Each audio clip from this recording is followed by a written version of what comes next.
iš šviesų struktūrų, susiformavusių aplink vieningos sąmonės branduolį. Ne todėl, kad kažkas juos suplanavo, bet todėl, kad meilė tapo erdvėlaikiu širdimi. Sąmonės vaikai nebūtinai jauni amžiumi. Jie neturi kartų, nes jų esmė Ne laikmetyje, o būties grynume.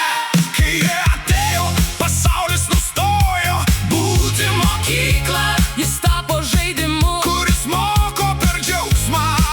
jie nežaidžia iš Išmokymo. O, jie žaidžia, kurdami realybę. kuri kvėpuoja kaip jų Vidinis džiaugsmas.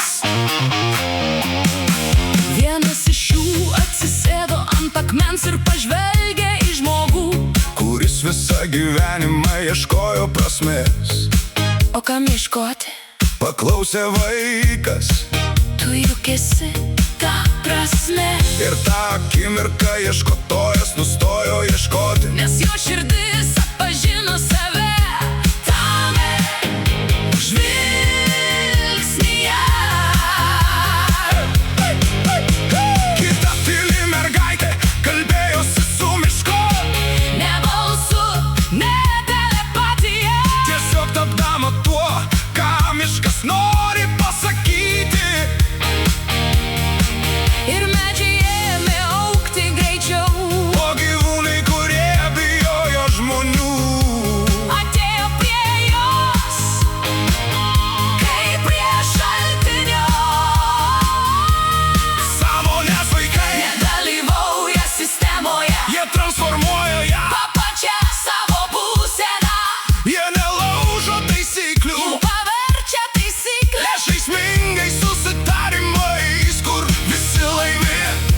Jie kalba mužai, Bet kai kalba, visata sustoja paklausyti. kaip jūs tai darot, Paklausė viena iš senųjų, mes tiesiog prisimenam, ko jūs dar nepamiršot, atsakė berniukas. kuris piešia šviesą, Mes esam jūsų svajonės. kurios pagaliau žaugo. Šie vaikai neturi vadovų, Bet kiekvienas jų veda kitus savo būseną. kai jie juokiasi, sklaidosi tamsa. Kai jie tyli, susiklaudžia Visas gyvos širdis ir pasaulis, kadaise buvęs skausmo aikšte, tapdamas jų buvimo scena, pradeda, švytėti kaip sapnas. kuris pabaigia.